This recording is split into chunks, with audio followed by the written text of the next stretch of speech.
He is a former IBF Cruiserweight Champion and USBA Heavyweight title holder, the trainer and owner of the USS Fight Academy in Pennsylvania. We welcome to Title Unboxed, Steve USS Cunningham.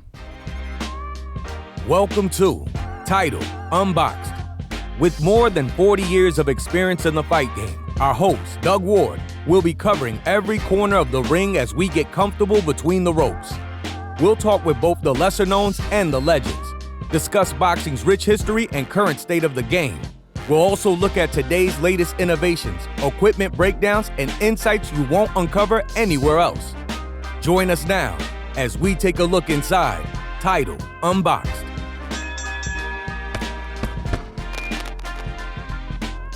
Hey, Steve, it's good to see you. Great, man. Great to be here. You traveling? You on the road? Yeah, on our way back home from, scooping up some of the kids, doing some things. Good. So how's things out there? Everything's great, man. Everything is awesome. We just getting ready for the Nationals, man.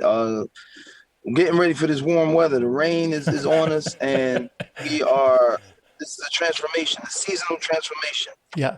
Well, and you're coming off of one of your first shows, right? Back post-pandemic. Yeah, how'd that go? Yeah, first show, it went awesome. It over exceeded what we thought it would. You know, it did. It was basically a fundraiser for our trip to Louisiana for the U.S. Nationals 2021. And man, the people showed up.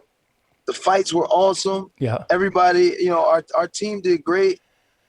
We had 2 that didn't win. We had 3 that won, 2 that didn't get the nods. But it was still beautiful, man. It was beautiful. Everybody enjoyed themselves. It was a great setup. Your gym worked well for that environment. Nice big space. Yeah. It's great to you got the ring set up and everything. It makes it easy. That's been our goal from the beginning was to have shows. As soon as we went in and we're like, oh, we can do fights here. We can do fights. That's it. And that's what we that's COVID actually 2020 kind of set us back. It set everybody back. Yeah. Par for the course. But it did, right? But now it's like, hey, it's time. Coach Alex was like, hey man, listen, let's get this stuff on the road. And our guys needed fights, Yeah, that's good. Good for them. So I want to start a little bit from the beginning, but we're going to bounce all over the place because I know you've got a lot of insights into the sport and a perspective about boxing that I think all of our viewers and listeners could really benefit from. Okay. All right. But you're born and raised in Philly, right? Grew up on the tough streets. Yes. What's that like? I mean, for those people that haven't been there.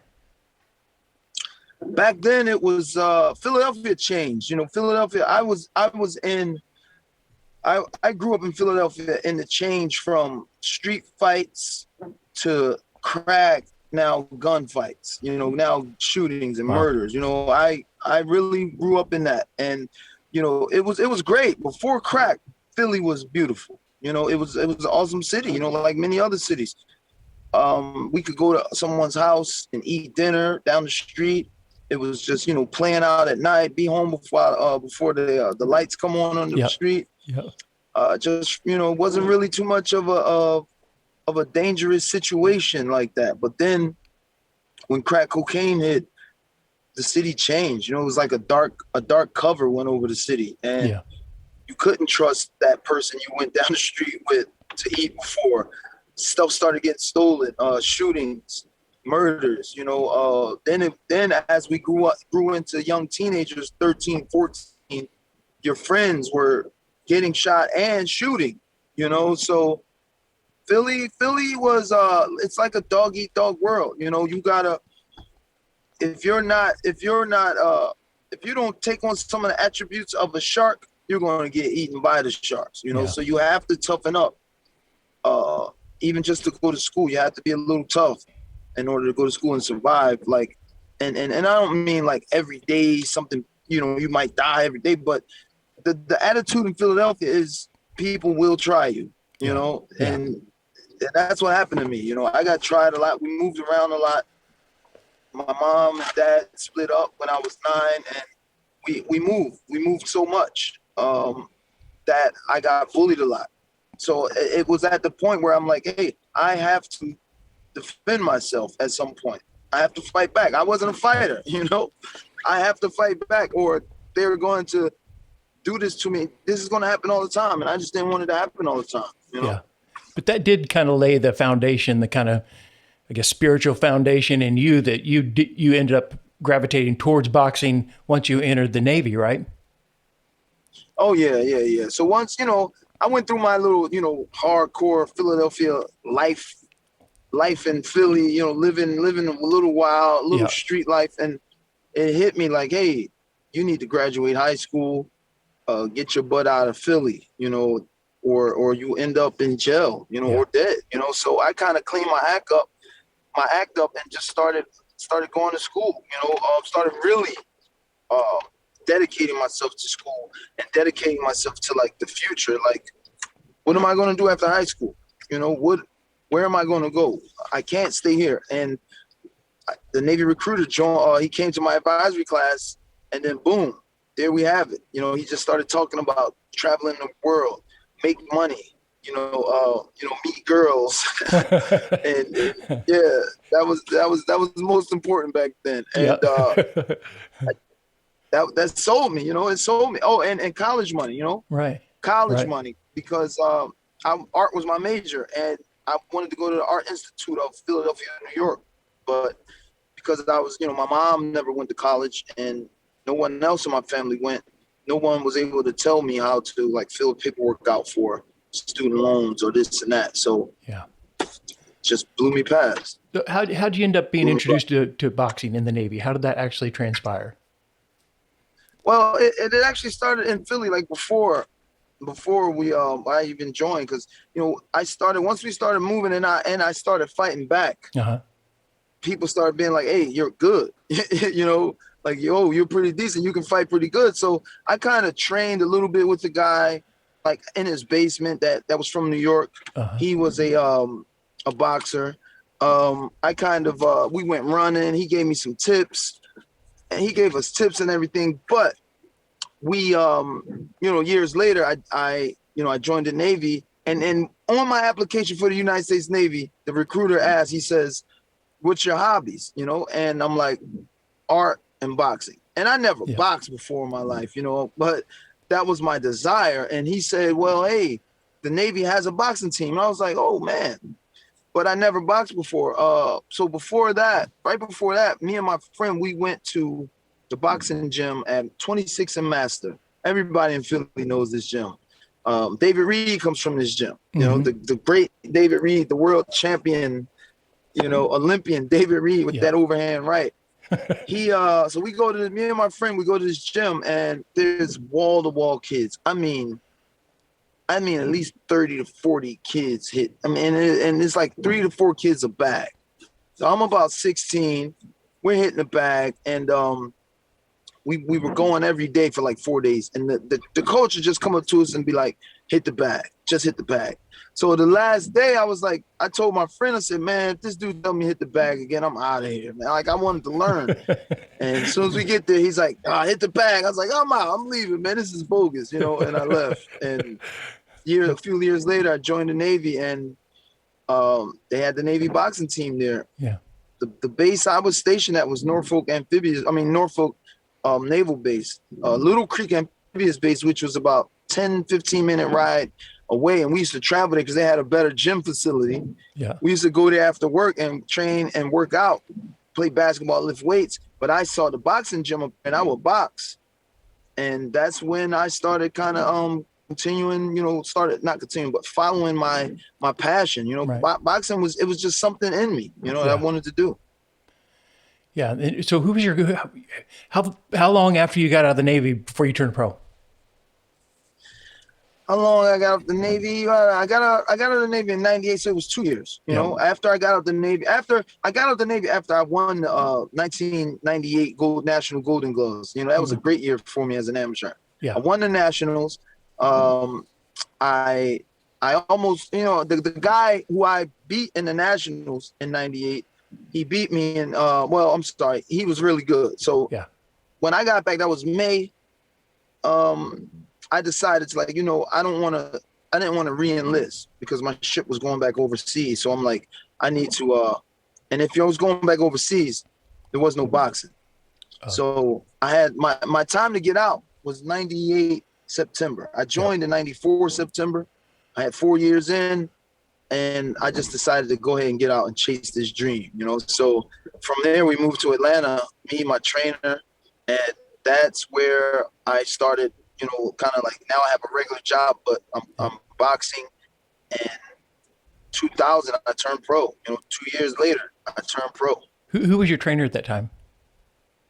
At that time, my trainer was Anthony Chase. You know, he I think it was the 2012 Olympic training team he was part of. But he was my trainer. He was my trainer while I was in the Navy. Not in the beginning. In the beginning, I was trained by a Marine named Major Hansen. Rough, hard-nosed guy, man. He got in there and he sparred with me. Marine officer named Major Hansen. He was my first trainer. And he got in there, man. We sparred. And I remember one day he was like, Cunningham, I can't spar you no more. You're getting too good. He said, you're getting too good, man. And then he had switched duty stations. And he was like, hey, listen, this guy, Anthony Chase, he's going to take care of you. And we separated ways, man, and didn't link back up for another, 20 years? Yeah. Almost. How far into your career were you before you, when you started working with Brother Nazim? Oh, man, working with Brother Nazim. The great Brother Nazim. Man, I was a pro. I had my 2009, 2000, it was 2008. It's 2008. It was after the Adamek fight, after my Adamek lost the first fight. Yep. And we were actually scheduled. This is a weird story. People don't really realize we were scheduled to work with Brother Nazim before my second world title fight, which was my first world title win. Right. In 2007. But that's when Brother Nazim, you know, had the stroke. Right. And so we were working. We were in the gym working. Yeah. He was going to take me to Poland, man. But then he caught the stroke. And then after that, a few years later, we got with him in 2008. And my first fight with Brother Nazim was my number one spot against against Wayne Braithwaite. Yep. In Florida. Yeah. So that's when we started working with all those great Nazisms.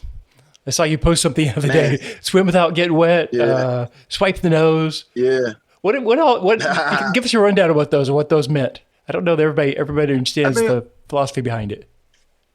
I'll give you the ones that everybody kind of already knows, because I don't want to wake up and see a shadow of Nazim talk about him and get you. That's his thing, man. He's been very secretive about his sayings. Yeah. And you know, everybody knows what swim without getting wet means. You know, you slipping punches don't get hit. You know, swimming without getting wet. Most know swipe the nose means throw the left hook.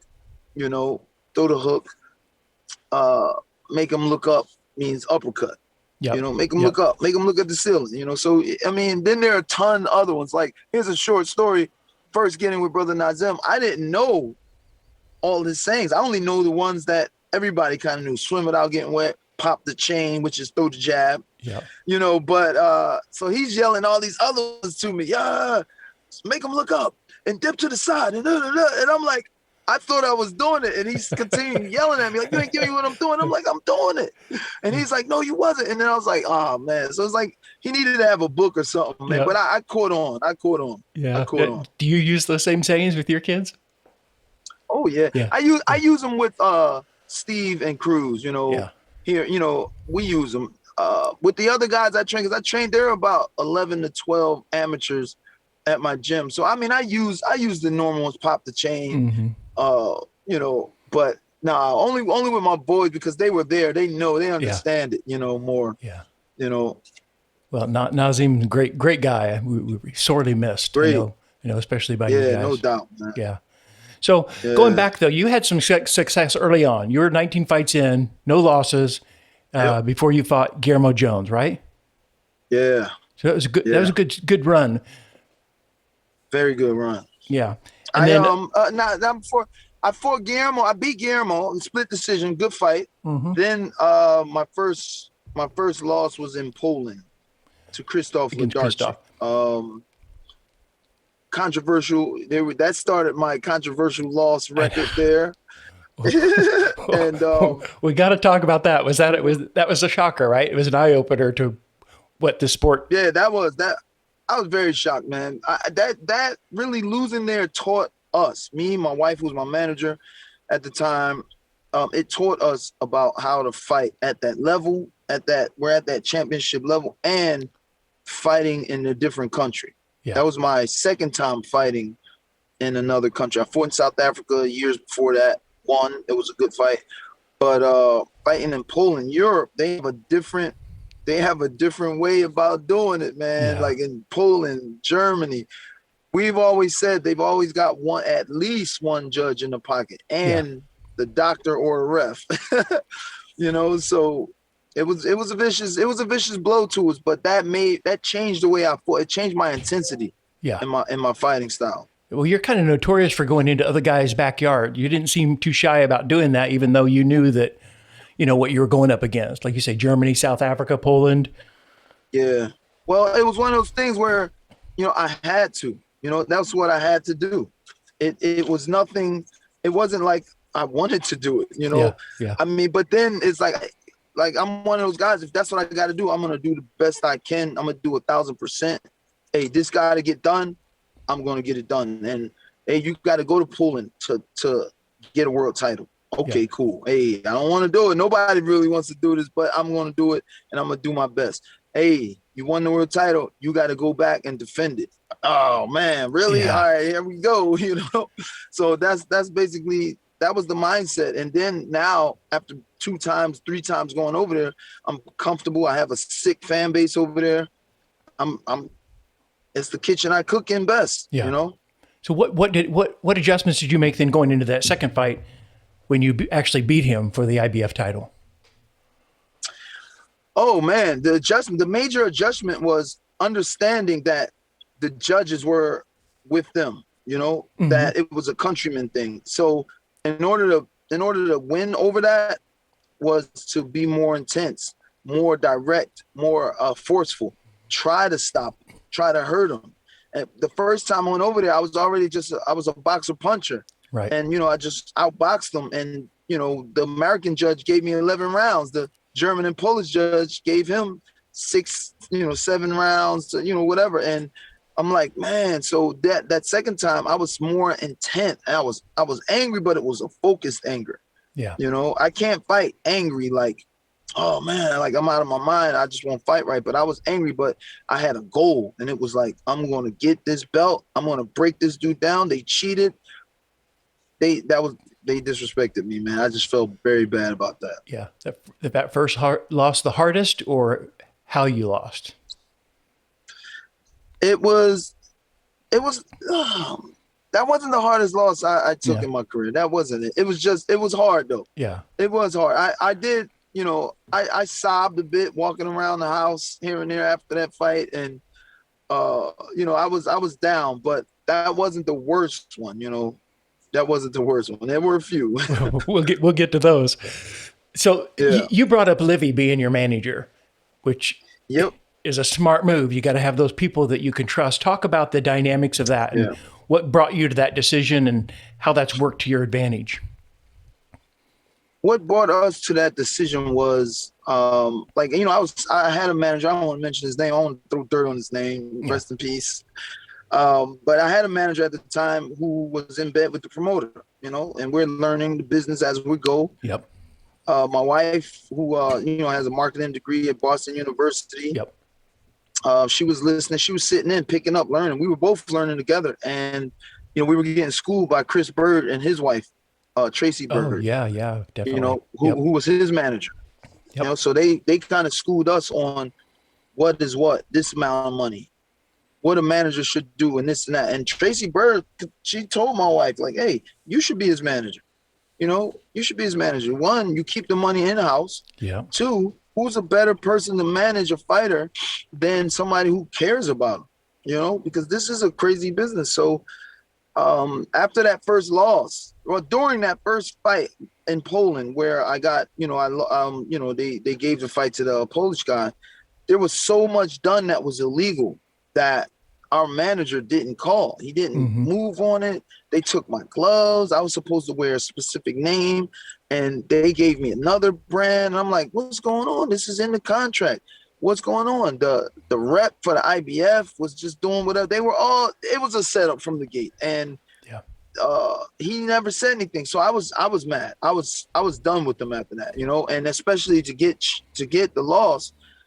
So Don King called us like, hey, we won the protest hearing. We got the rematch.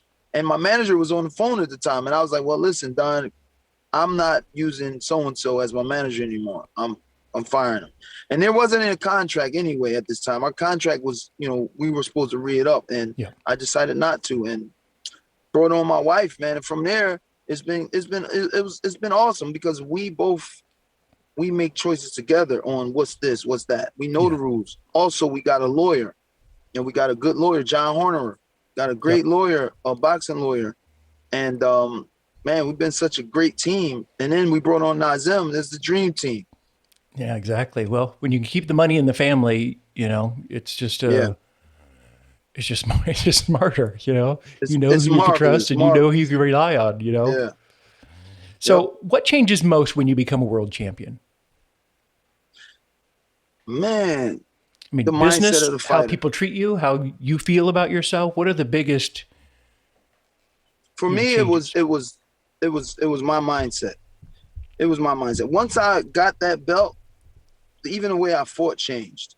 You know, it just, what you think of yourself changes. It all changes. Yes, people notice you more. You know, things get bigger and more grander. You're the guy now. But for me, the major thing that changed was the way I perceive myself as a fighter now. It's, you're a champion. You did it. You got the belt. Now keep it.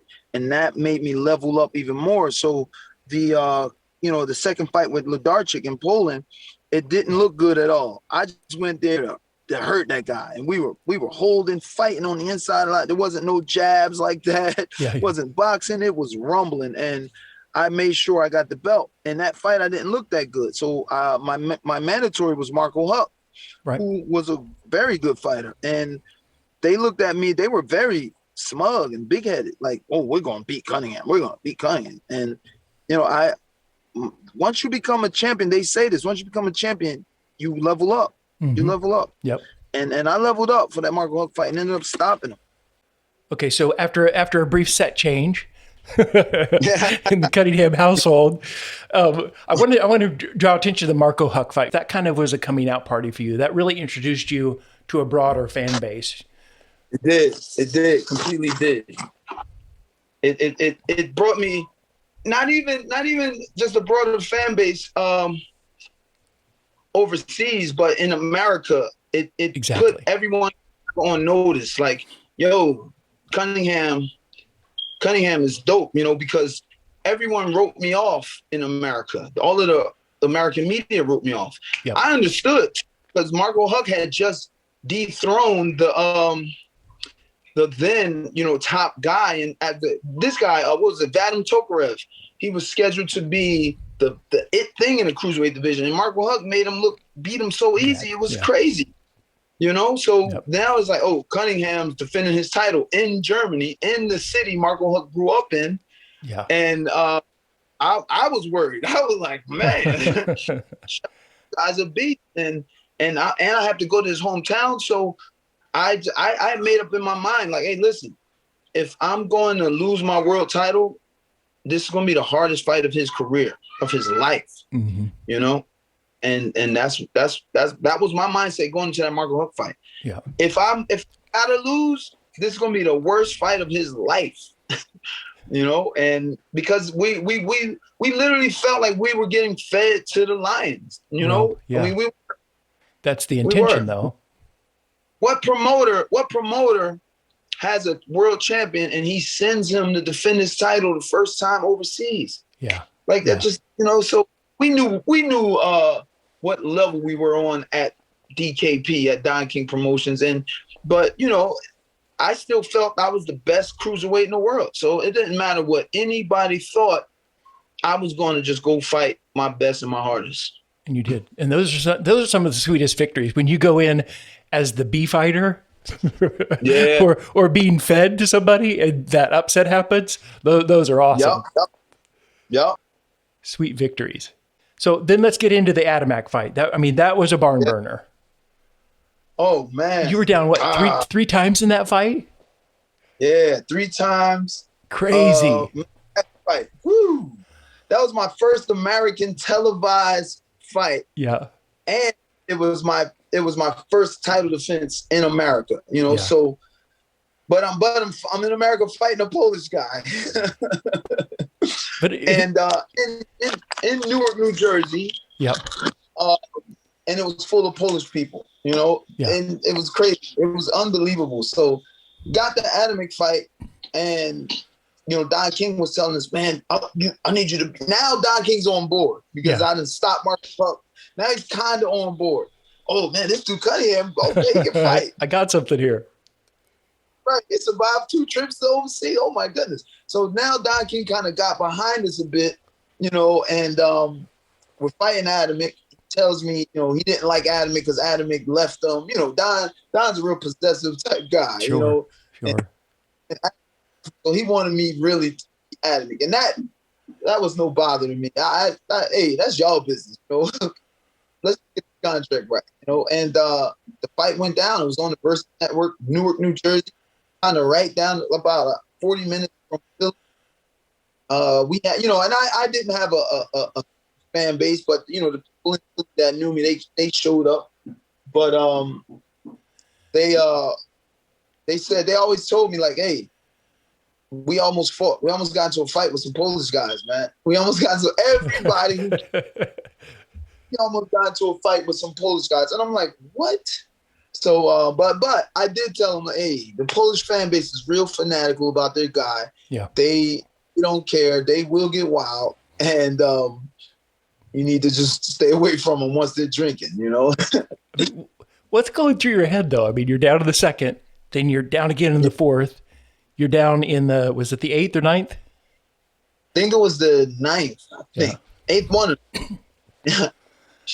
So what's going through your head at that point? Do you remember? Is it fuzzy or is it like clear because it was so specific? So in training camp, I watched Adamek's videos, and I'm like, this dude, he can't beat me. I'm saying this like he can't outbox me. So I'm like, I'm going to outbox him, touch him, and possibly stop him. At some point.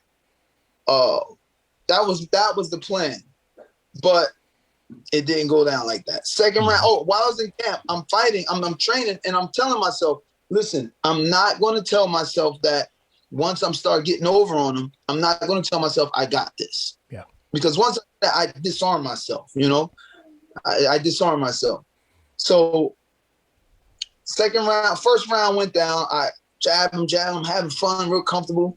And the bell rung, and I walked back to the corner like, man, I got this. It was that simple. So then the second round came up, and we were getting it in, and he turned up a little bit, boom, and I went down. And once I got up, I was thinking scorecards. I'm like, all right, I'm down in the scorecard. I have to get my that was going through my mind. I got to get my points back. It was a good shot. It was like a flash knockdown, down, up. Right. All right, I got to get my. So that's why I brought all of the heat that I had to bring, because I felt like, I was down. My whole thing was on these scores, let's get these scorecards back up on our side. So from there, I think the 4th round. I think it was the 4th round, right? Mm-hmm. The second I think round? So. I think second and the 4th. Yep, because the 4th round, I think I let loose like at least a 2-minute barrage of punches. And in that barrage of punches, I'm hitting him. I hit him the first time it started. Boom, and he wobbled, and I jumped him like, oh, almost got him. And I'm going, boom, it goes from this to, and then, so then I tell myself, back off before you get too tired. Yeah. And back off, boom, and I hit him again, and he wobbles again, and I just said, oh, I got him again. And I out. Just threw 1, 2, poop, poop, and I fell. I was so exhausted. So from there, it's the same. I really got to get my points back now. Like, Then we get to the 8th round, and from that 4th to the 8th, I'm kicking his butt.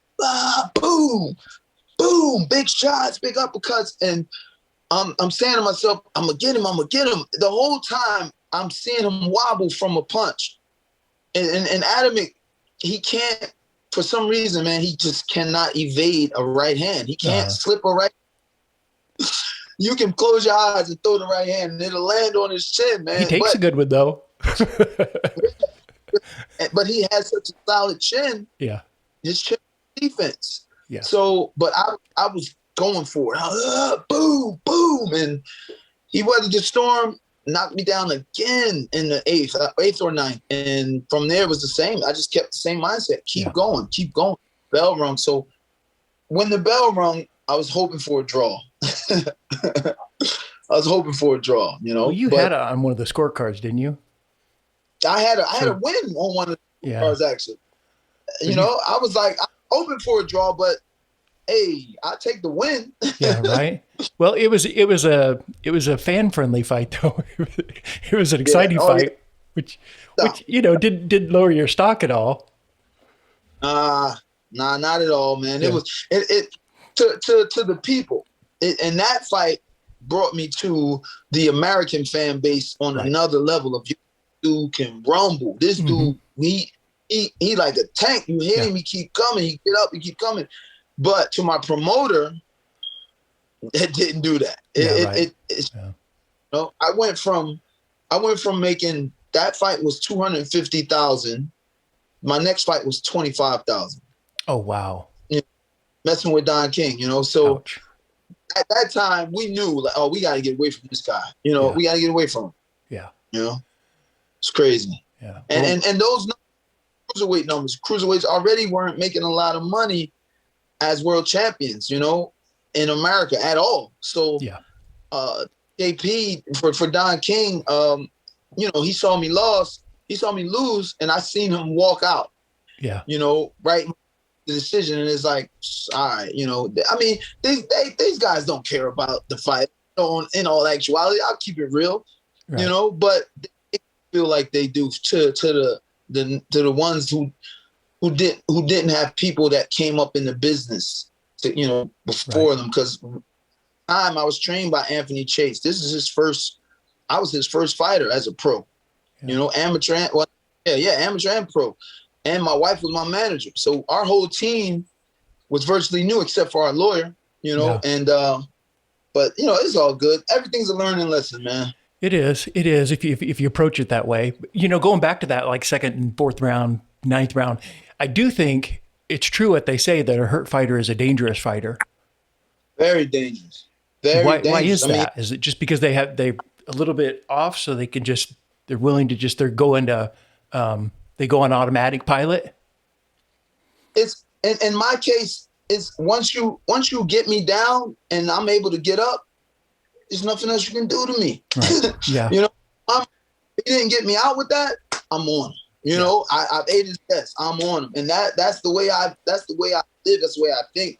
That's the way I fought. And after that first knockdown, that's why I was like, okay, all right, I'm gonna go get my points back. There's no fear. There's completely no fear about getting knocked down now. Or it happened. Hey, let's go. Yeah. The worst is over. Yeah. Yeah. Yep. Well, I know what you're talking about. I had a fighter back in 2013, Marcus Oliveira, undefeated, light heavyweight, took him over to Germany under Don King and fought their champion. Yep. And it's what you say. It's like everything's just stacked against you, and they try everything. They switch ring entrances. They switch gloves. There's just no holds barred unless you're on top of every single thing. Yep. They're going to get one up on you. Their goal is to make you as uncomfortable as they can in order to supply a win for their guy. And you can't blame them. Yeah. And you can't blame them. It's a countryman thing. If you're fighting the Italian guy and you're in Italy, their goal is for their guy to win. That's the difference here in America. That kind of upsets me or upsetted me also. It's like, wow, it's like here in America, we'll have a fighter, you'll have a champion. But since he's not of Italian, Polish, or Germanic descent, you have those in America who are, and they'll rally for the guy from Germany, Poland, and it's like, I thought we were all Americans. Yeah. Well, about us. So that's always been an issue with me. yeah, it makes sense. Why is there a lack of an appeal for the cruiserweight division? I've never really understood that. It's like, I understand they're not as big as heavyweights. Some of them aren't as big as punchers. But what is it about that division that just people won't pay to see that division as much? I don't, you know what? I don't get it. I really don't get it. I guess it's just the name, because the fighters themselves, cruiserweights are in shape. They're fast as light heavyweights, and they're strong as heavyweights. And they got power. And at that time when I was a cruiserweight, man, look at the list: Guillermo Jones, Wayne Braithwaite, Dale Brown, Sebastian Rotman, Owen Bell, David Hay, Enzo Macronelli. Oh my goodness. And and there's more, Luis the Lion Azil,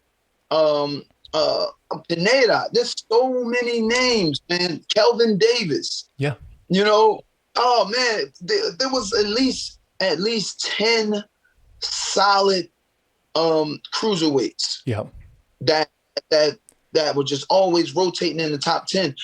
For me myself, I ended up I beat Guillermo Jones, I beat Krzysztof Zdarczyk, and I beat Marco Huck. And I was champion. Now I'm IBF champion. Guillermo Jones is the WBA champion. Krzysztof Zdarczyk's WBC, and WBO is Marco Huck.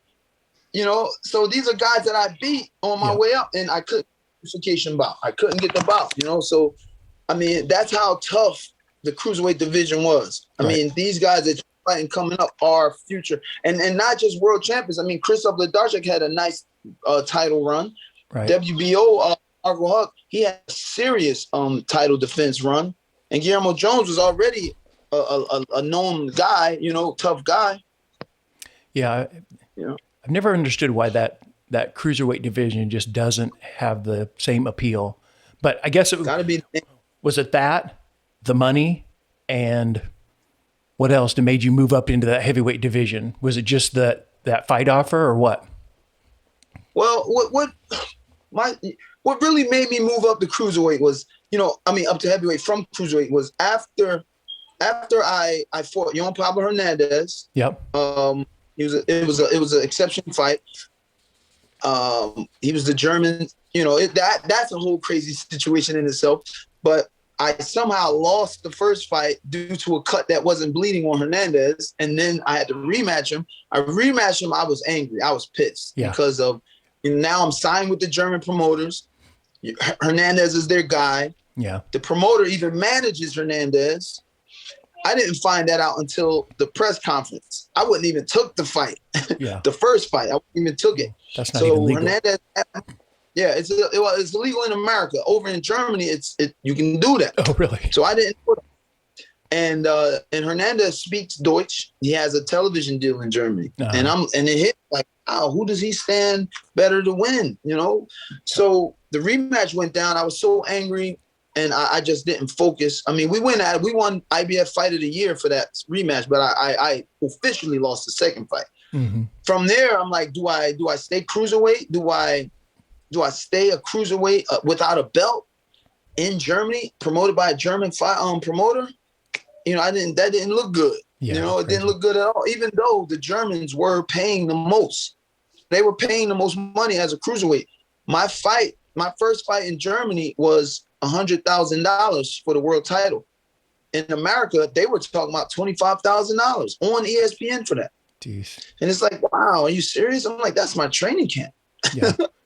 Well, again, it forces you to make decisions that aren't in your best interest. Right. So in between that, so now I'm beltless. I just lost the second fight to Hernandez. I don't want to stay cruiserweight in Germany. I can't be a cruiserweight in America because there's no money. And I flirted with, like, man, what if I do go up to heavyweight? Because people have been saying, just go up to heavyweight. So my lawyer, John Horner, who is Floyd's lawyer and Vladimir's lawyer also, he calls me and says, hey, Vladimir Klitschko wants you to come into camp with him for you know, to help him get ready for the David Haye fight that was going to happen in 2000. I think that was 12, I believe. And so I go to camp. To me, I said, I'm going to see how I do in sparring against Vladimir. You know, that's going to, you know, make my choice. And I went into camp with Vladimir, and of course, Vladimir is a great guy, man. He's dopest dude on that level I ever met. We, you know, I got there, I seen him at the like press conference thing. He's introducing everybody.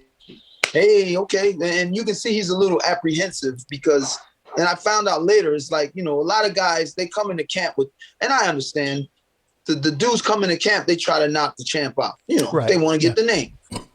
And he was a bit apprehensive of me, you know, hey. And I'm just like, all right, you know, we start sparring, and man, I'm doing great work with him. We're boxing, pop. And kind of after the second day, he sits down next to me while after we're sparring, we're stretching. And he goes, Cunningham, you know, he says, thank you, man. He said, thanks for coming. You know, he said, you're a 2-time world champion. He said, world champions don't go to training camps, you know, to help out other fighters. He's like, I appreciate it. He said, you're bringing me back to boxing. You're making me learn to box again. And he was like, thank you. So what he was doing, because of those other guys, the bigger guys were there trying to knock him out, he cracked them, boom, boom, boom. They sit down, and but he wasn't able to, you know, because I boxed him. I wasn't trying to knock him out. I understand. I sparred with so many different guys. Oliver McCall, Larry Donalds, Keith Holmes, man, you name it, man. I've sparred with them. And I understand, listen, I'm here to get you ready for your fight. I'm not here to beat you up unless your trainer says, go, yo, Steve, I need you to beat him up. You know, okay, cool. You know, if I can do that to whomever, you know, okay, cool. I need you to rough him up a bit. This is what our opponent's going to do. So for Vladimir, they wanted the speed. They wanted the movement. And I gave him that. And he was just amazed, like, yo, this is awesome. He's like, you're not big-headed. You're not this. So he's sending, but the bigger guys, they were trying to knock him out all the time. And he would send a couple home. And I became the main sparring partner for Vladimir in that camp. I was doing like 7-8 rounds with him straight. You know, every other day we were sparring, and I ended up getting the camp bonus, you know, after the end of camp. That's amazing. That was amazing, man. That amazed me so much. I called the lawyer. John was like, we going heavyweight. I said, we going heavyweight, baby. Oh my goodness. I'm in there with Vladimir like, nah, man, let's go. Yeah. You know, so, and that was my mindset. Like, if I can, I've always come up like that. I've come up sparring Chris Bird. So before I would get into a fight, to help soothe my nerves, like, man, you spar against Chris Bird. This guy ain't Chris Bird, you know? So now it's another level. You sparred against Vladimir. You were the head sparring partner for Vladimir. Like, come on, can't nobody mess with you, you know? And that's how I felt. How cool. So you kind of went into just to test the waters to see if that was going to be your move. So then how long before you're like, yeah, let's do it, and you got the Tyson Fury fight? A year. It was about a year and some change. Yep, a year. Because when we got back, I got my first heavyweight fight, and against Jason Gavin. It was a good get feet wet thing. I look at that fight and I'm like, oh, I should have just pressed the gas a little more. I could have got a stoppage, which would have been awesome. Hey, Cunningham got a KO or a stoppage, but you know, Jason Gavin was an antics guy. For those who know him, you know, he'll. And I was, you know, the word heavyweight, heavyweight, you know, so I was just a little more just box, pop, pop, boom, boom, land my big shots, turn up, you know, I just didn't want to get caught in nothing. But so from there, we got the second Adamek fight immediately after. Okay. And that was December 2012. And I pitched the 8.0 and I got robbed on that in Pennsylvania at home. And, you know. Yeah. How's that work? How's that work? You're at home and you get robbed. What? Oh, man. That gutted me. That one, I think that was the hardest loss. That was my hardest, really? You know, loss. You know, that was the one, because if we were home, and I'm like, yo, I'm home. I'm in my home state. You know, I'm in my home state. I pitched the shutout. Everybody saw it. shoot, when I went to the corner after the 12th round bell rung, yeah, I always look at three people. I look at Nazim, see his reaction. How'd I do? If he's like, and then it's like, damn, it's close. Yeah. I look at the lawyer, John Horner. He'll tell you he's not playing. He'll thumb up or thumb down you. Yeah. You know, hey. Well, I look at him and I look at my wife. If my wife is nervous, it was too close. It was close. If she's like this or she's happy, I know I did a great job. I looked at Nazim. He came to me with open arms, like, we did it. So I'm like, yes. You know, I'm like, yes. Looked at John. He was thumbs up. Livy was excited. Then they go to scorecards, and it's a draw. And I'm like, oh, what? Then, we got to retally the scorecards. We made a mistake. Hold up. Split decision win for Adamek. I'm like, what in the world? It went from bad to worse.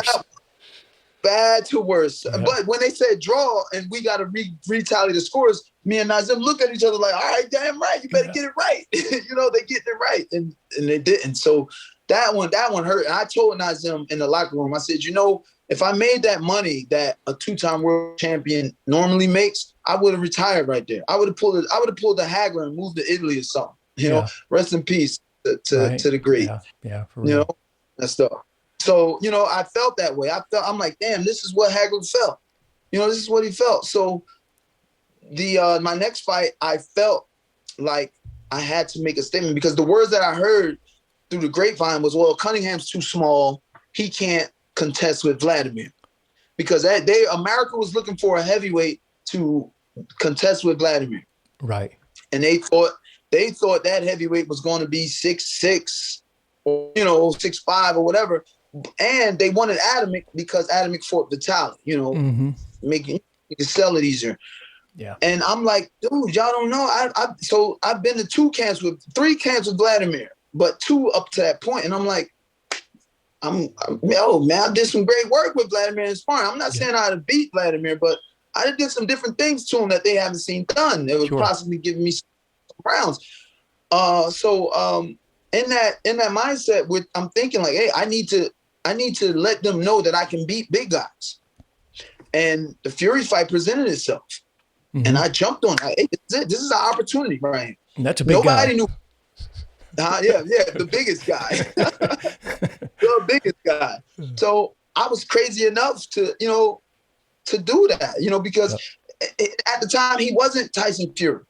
You know, he was just a big fighter, a big loudmouth heavyweight from the UK. And, we watched his fights. He looked decent. He could move, but my athleticism and speed and even strength was just, we knew it would be too much. And as soon as we started training camp, the first day, Brother Nazim said, Steve, you're going to knock him on his back pockets with this overhand right, with this punch. Yeah. And he drilled that combination in every training camp day. We did boom, slip, boom, slip, pop, pop, pop, slip, boom. We did that every day about 100 times.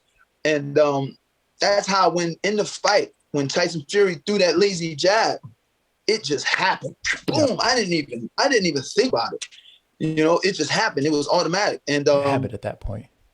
It was a habit. Yeah. So, that was fighting. So that's the reason why I fought Tyson Fury, is because, the American boxing grapevine was saying I was too small to contest against the big guys. And some people will say, well, they were right because I lost. But if you look at it, they weren't, because Fury, I made the best heavyweight in the world. Nobody knew he was going to be this great. Yeah. Right. Back then, 2013.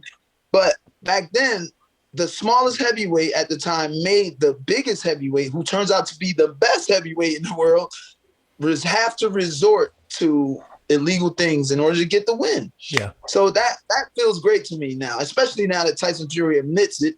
Like, hey, Cunningham's my hardest fight ever. Amateur. Well, he said that on Joe Rogan, didn't he? Yes, he said that. That's so cool. I remember coming home. My wife was like, listen to this. And I was like, oh, snap. Okay. So I was very excited about that. That was vindication for me, Yeah. So what about that fight made you then make your next move? I mean, after that fight, I felt, because my thing has always been in order for them to beat me, they got to cheat me. That's just in the way I look. Got to cheat me to beat me. They got to cheat me to beat me. You know, because I've been cheated, but 3 times by now, I believe. And so my next fight was against Manuel Quezada. Right. Good journeyman. You know, I wouldn't call him a journeyman, but, you know, he got one of those records. Pretty good fighter from California, I believe. Yeah. And we, you know, it was easily handed. That's another fight I should have stopped him, but I just was, you know, I just didn't. You know, it is what it is. I felt I did enough damage to him. You know, hit the body, had him. You know, so from there we kind of knew that the next fight was going to be. I'm sorry about this noise. That's right. Somebody getting in trouble. Yeah, you know, I got like 4 minions up in here, so I'd forgot about that fight. I guess I was referring to the next one. Right. Yeah. So that fight when I fought Quezada, Amir Mansour was the headliner. Yeah. Got the Kelvin Price, and Nazim had leaned over to me at the press conference. I was like, "They gonna call you to fight Mansour," and I was like, "What?" And Amir Mansour, he helped me get my second world title back. You know, through sparring. Yeah. You know, because I was fighting Troy Ross, southpaw, and the same. You know, he's a southpaw. And, you know, so me and Mansour became kind of buddies, you know, through that. But and sure enough, weeks later, here comes Main. And I was signed with Main Events now at my heavyweight run. Yeah. I was signed with Main Events. And here they come calling, "Hey, we got to fight for you." We're like, "What?" We're like, "What?" Yeah, we knew. Mansour, we're like, "Oh, bro." So I'm telling him, like, "Listen, can you not find any other heavyweights anywhere else? Like, you want to get a guy who trains in Philly too? Like, come on." You know, and they're like, "There's nobody," you know, you get the sob story. "There's nobody else available. And it's only this little bit amount of money." And we're like, yo, so my wife, who's my manager, is like, "Listen, that number is disrespectful to my husband, who's a 2-time world champion." Right. You know, she's like, it's disrespectful. And, so they brought it up. We gave them a number, and they met us, but that was still low. You know, they were penny pinching, and you know, you got to eat, you got to feed. But I was looking at the opportunity. I beat him. I'm USBA heavyweight champion. Yep. You know what I mean? And then that opens doors. You know, so that fight happened. My goodness, the training camp for that was intensive because of brother Nazim, and it was just crazy. You know. But again, a memorable fight and exciting night for you. Yeah, man, that fight. I mean, that fight had so much emotion and just. It was a roller coaster, right? It was a roller coaster. Yeah, there you go. That's prime words. I mean, my wife. What you guys were going through at the time, and. Yeah, my wife got the she got not the call. She was up there getting my daughter a checkup, a regular checkup. You know, and or not a regular check. I'm sorry. She had some complications, so she had to take her in. But that was regular to us, you know. Yeah. Tell you, "Hey, I'm taking Kennedy in today to get looked at.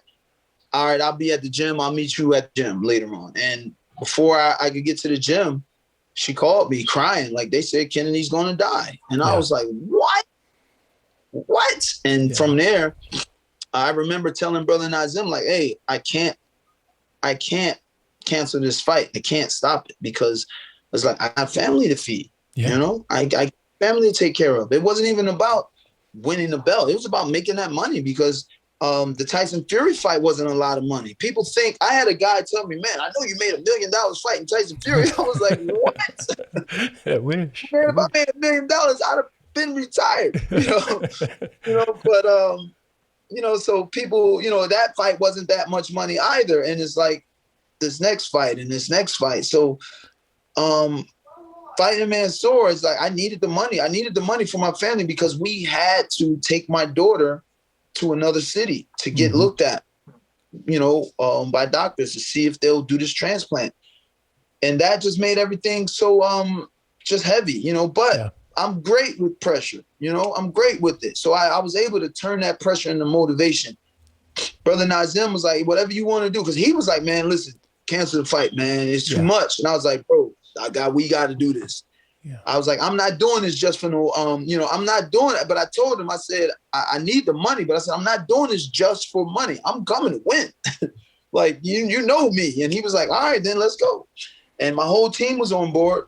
One thing people don't know about that Mansour fight, the weekend, about a week before the fight, I was this close to calling Jolene, one of the promoters of main events, to tell her fights off because my ankle, I couldn't walk. Oh, something under my ankle got swollen, and I couldn't put pressure on it for nothing for 2 days. This was over the weekend. We weren't training Saturday and Sunday, and I called my assistant trainer, Buddy Osborne, and Buddy was like, I was like, Buddy, I'm about to call her, man. I'm about to throw it in, man. I'm like, I can't put pressure on. He's like, all right, give it till Monday. Let's see what you can do on Monday. Come and work out on it Monday. Let's see. And I was like, all right, man. All right. And I went in on Monday and I was bouncing on that thing, man. I was, we good. We back. So that was literally like 6-7 days before the fight. Well, no, I'm sorry. That was about 12 days before the fight. But that's common. I mean, fighters always fight with injuries, and there's always something coming up. Yours was just an extremely emotional situation with your daughter and her heart problems and that. But it gave you more resolve, which is, I mean, that's what champions are made of. Yeah, thanks, man. It did. It summed up. I mean, really, it all didn't hit me till after what we did, what we went through, what we're going through. After that fight, we had such a celebration in the ring. They told us to stop because we were about to crash the ring. My whole team, we were all family. Bear, Bigfoot, Brother Nas, Coach Sharon, Big Wi-Fi, my wife, man, my nephews, my sons, they trained with me. We were all there, and it was just like, we needed that win. We needed that. It's like we were getting our butts kicked outside of the ring and even in the ring by the politics, not making the money that we should have had, and we were just getting our butt kicked. We needed that win. That win really gave us an extra boost right there in life. Yeah. I want to get into a topic with you that I probably wouldn't most athletes, but I know you're very outspoken on it, and it's been sort of a black eye, not just in boxing, but in all sports, and that's the use of PEDs. How big of a role do you think that's played in some of your losses, and what's your experience in it? How long do you think this has been around and been a part of the game before people started talking about it? Oh man, this stuff has been around for a long time. Probably, I'd say the systematic use of PEDs has been around since the late 80s. I mean, no, I'm sorry, since the 80s, mid 80s. It's rampant in boxing. It's rampant in boxing. I'm not gonna mention any names because I don't have evidence, but everybody in training camp, boxing is a very small community. We all talk. We all know guys. Shoot, I was in camp with Fury, with Dillian White, who was on a 2-year suspension at the time for steroids, and we went to the Vladimir camp together. I went to camp with Fury right after our fight for 3 weeks, then went to camp with Vladimir for 2.5 weeks. Like I went from Belgium to Austria, like boom, boom, So I was gone for like a month. But we had a couple guys who were already on steroid, suspensions in those camps, and it's like, what? I'm like, what? So, and we see Dillian had issues later, so it's rampant. It's a rampant situation. It's a rampant thing. When I first started training and sparring and becoming real close with Chris Bird, he is the one who put me on to the steroid use in boxing in 2003, 2004. He was just running it down the list. He said, this is what you look for. You look for the bloated stomachs. You look for this. You look for that. This is also what you look for. If they've got the bloated stomach, it's HGH, is the human growth hormone. Yep. If they got this, is that. If they got breasts that chest muscles that sag like boobs, it's testosterone as a mass, it was just running it down. And he knew a guy who sold the steroids to people, a boxer. So, I know for a fact I fought. As a champion, I fought numerous guys on the stuff. I know for a fact. I know that, but it can be beat. That's one thing. That's why I love Chris Bird so much, because he said it too. He's like, man, most of them dudes I fought was on the juice. He's like, but you can beat them. You know, his whole thing was about outsmarting. He's like, you can beat them guys. You can be beat. He said, I beat them. You can beat them. And I was just like, all right. Because that can get you worried. You know, like, man, I don't stand a chance. You know, these dudes is juiced up. But nah, man, my mindset has been, I'm going here and I'm gonna kick butt. You know, I don't care if you're a superhuman. Shout out to USS Comics. I don't care if you're superhuman. Okay, since you bring that up, we got to talk about that. There it is, baby. Yes, man. That is a thing of beauty. So thank you, man. You mentioned of this. You mentioned our background from early on when you were a kid, but I didn't really hear much about it until a couple of years ago. You started posting pictures and really talking about it. How did this come about? How did the comic book and the series and the idea kind of come to full fruition? So as I said, art was my major in high school. Yeah. You know, my brother drew. He drew very well. So you want to be like your big brother. My mom drew. She was a good artist. So I wanted to draw. So I was good enough. Art was my major. After lunch, I had art class for 2 years. You know, that was it, art. And after I joined the Navy, I still was drawing. I never went to art college. I never got that opportunity. I never got a chance to use my GI Bill because I became a boxer. Yeah. So as a boxer during training camps, you have all this downtime. I would still draw my superheroes and draw this and draw that. And after the Wayne Braithwaite fight in 2009, me and my wife vacationed in Vegas at Chris Bird's house. And I was just like, man, I'm drawing these pictures. And I'm like, people keep telling me I'm ripped up like a superhero and this and that. So I was like, let me draw me a character of myself. And from there, it just started growing. 2009, it was just something I was doing. 2000 up until about 2014, it became, hey, I'm going to make a comic book. I'm going to make a story. I'm gonna do a story about me. I'm gonna do this and I'm gonna do that. And so 2014, we get up to about 2017. And now I have my origin story drawn at the time, but then Mansour was fighting Travis Kaufman. Yep. I'm like, yo, this will help promote the comic book. Let me draw a short. Let me draw a short story about me and Mansour fighting. Oh, there you go. That'll help promote the comic book. That I can piggyback off of the Mansour and Kaufman fighting. Well, shoot. 2 years later, here comes the comic book, 2.5 years later, because I started drawing and I started coming up with the story. I'm 90 pages in. I'm 90 pages in. And I talked with a comic book guy who actually draws comics. And he's like, I'm like, yo, man, what about this? How do you do this? How do you do that? And he goes, well, how many pages you have drawn? And I was like, 90. He was like, what?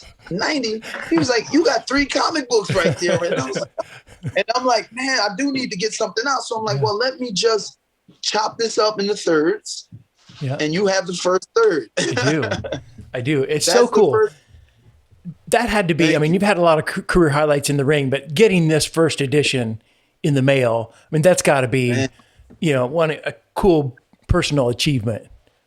Yeah, it was nuts. When we got it in the mail, we did a video and I was so happy. I was so happy walking to my driveway to get it, walking back up to my driveway. We did like a little video and that was just so beautiful, man. Oh, that was so beautiful. Yeah. And that's what I kind of said. Even if I don't sell mad comics, I'm like, as long as I got one, as long as I got one, that this is my comic book. But we've sold a lot, man. We're what? 2 stacks of 50. I have this to push out now. Are you on your second printing? I'm on the second batch of part 1. That's what's taking part 2 so long. I didn't know it was going to, I didn't know the demand was going to be like this, That's awesome, though. So I have people ordering, even people from the UK. Now I'm finishing up the words for part 2. Hopefully by mid-April, part 2 will be out. That's the goal, or earlier than mid-April. So, because it takes about 2.5 weeks for them to print. This is a whole new setup of pages. So, Then we have part 3. I want part 3 out by June.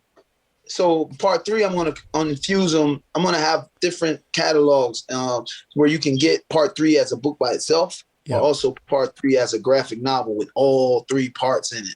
Oh, that's really cool. Just a book, man. So, and then from there, we formed USS Comics, the company, and I have comic books I'm working actually literally right now. I'm working on a comic book for Austin Trout. So the goal for USS Comics is to turn fighters into superheroes. Who else? Who's better to fit the profile of a superhero? We're strong. We're ripped up. People love us. We do super things. When you talk about Austin Trout, I know Keith and Mike Hunter. You've talked about them, the Bounty Hunter brothers. Hunter brothers. I'm gonna be doing some short stuff for them in between here. The major thing now is just to get Mansour hardcore USS versus hardcore out, and Austin Trout in between there, and then I've got Danny Garcia on board. Cool. So, and that's the goal. The goal is to bring fighters, just to bring fighters on, bring them into the universe, and one day I'm going to do big Avengers style type story where everybody's fighting alongside each other against a common enemy. I've already got these stories down. I already got them down. I need the time. I wish I could split myself into 2 or 3 people. You have comic books by the end. You had a whole series by the end of the month. That's cool. Well, I know you're not done fighting yet. At least that's not the goal. But you're also very, very smart about thinking about life after boxing. You got the comic book thing. Yeah. You got the gym. That's something that, some fighters don't think ahead. They don't think, there's going to be an end to this someday, whether it's sooner or later. But you've been really thoughtful about that. Yeah, you have to be. I'm going to tell you, that's one of the blessings about being with Don King that me and my wife took, from being with Don. Because when I was with Don King, we were fighting once a year, and I'm making my minimum, so my wife was really taking care of the household bills and stuff. I'm making, my minimum was 5,000, 15,000, and I'm making this once a year, but every fight I was fighting was getting me closer to that ultimate goal, to where when we got to that ultimate goal, my wife, she was able to quit her job, so, but dealing with Don King fighting once a year, we're like, yo, we got to do something now. I just fought for $100,000. It's like, well, do I go get a Benz? Do I go get a Bentley? No, because that you spend it all. It's like, well, what are we going to do with this? We were looking, actually, we lived in the hood, in the ghetto of West Philadelphia. And we were looking to get a house out of the hood once I got my first world title. But then my wife was like, hey, how about we buy this pizza shop that was about 3 blocks down the street? This Greek family was selling it. And they told us, hey, it makes X amount of money a week. And we're like, we won't have to depend on getting a loan from Don anymore. We'll have something that's bringing money in for us. So and my wife is an entrepreneur from day one. That's her thing. So we dove on that, Yeah, she's very smart. So we dove on that, and it didn't work. It didn't work because of location, but that showed this is what we need to do though. So we started, we got a couple rentals. We got this, we got that. But our ultimate goal was to get our own boxing gym. We didn't know anything about making pizzas, but we know about boxing. So that's our ultimate goal. And once we moved here to Pittsburgh, and the reason why that was our ultimate goal was because we met in a boxing gym. Yeah. We met in a boxing gym in Atlanta, and that's been our goal. Once we moved out of Atlanta, our goal was to buy that building, one day. But that building got destroyed, and we're just like, we're going to get our own gym. We're going to get our own gym, and we have it, You do. It's a great space. Say again? It's a great space and a good location out there. Appreciate it, man. It is, and the people love it. The people love it. Our kids class is our bread and butter. Yep. We're looking to go to another location. Not, we're going to stay there, but we're looking to open another one in another location. That's the goal. Hopefully by the end of this year, end of 2021. But COVID did do a number on us, like it did everybody else. But we're bouncing back a bit. But it's beautiful. Yeah, it's awesome. And in that stable of fighters that you have, or you got your Steve Jr. and Cruz. Steve Jr. Yep. Cruz. We got Chino. Steve Jr. is number 4 in the country. Yep. At 41, we're moving them up to 152 for this next tournament in a few weeks. Cruz was number 1 at 8 years old. Now he's 10 due to COVID. Yeah. Was number 1 in the country. Now he's 10. So we're all there, and they're all moving up, in the weight classes because they're growing. They're young boys. And I have about 11 other amateurs that I train at the gym, and we're getting it in, man. We're getting it in. I'm giving them, I'm giving them what I love, what I know. This is what I know. I know boxing, and it shows, because we're the only gym in our LBC with nationally rated fighters. Yeah. Well, it's always awesome when fighters give back, when they get back into the sport that they made that they were successful in, Yeah. And for me, I feel like, especially with my sons, I feel like I'm going to show the boxing world that Steve Cunningham wasn't a fluke, that Steve USS Cunningham wasn't a fluke, because, hey, look, proof's in the pudding. My sons are great. My sons will do great, and that's kind of a little personal dig. I want to grind with them, but if they don't want to box, if they come to me one day, I'm good, I'm done, great. But at least they tried. I have this thing. Every fighter or everyone who fought, especially like world champion levels or any fighter, if you have sons, they should at least try it, at least lace up the gloves, for some training or an amateur fight. No doubt. That's just my mindset, No doubt. Well, especially when you come from such a great teacher yourself, to be able to pass that on, because some of that stuff gets lost in translation, It does, man. It does. Nazim has so much wisdom, man. Yeah. Oh, man.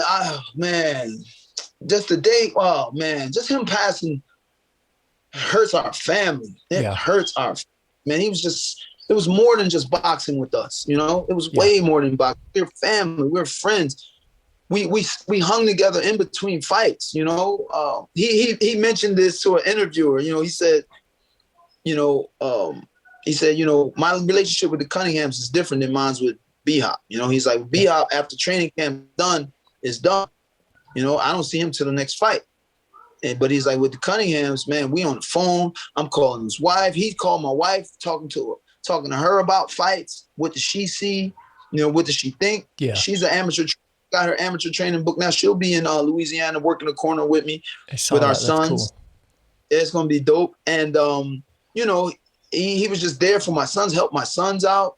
Yeah. It was just great, man. It was me and my wife's dream to see him helping with my boys, and he did help. But I mean, now at this age, but oh man, he's gone. The world lost a bunch of wisdom there, and the wisdom that he input into us, I'm honing it, I'm using it, as much as I can, as best I can. Yeah, there's definitely something special there. Well, hopefully with the Cunninghams, we're looking at the next royal family of boxing, right after the Mayweathers and the Chavez crew. And fire, man, I'm with that. I'll accept that. I'll accept that. So what's next for you, Steve? I know you've talked a little bit about, you've touched on the bare knuckle thing. I know you've thrown that out there.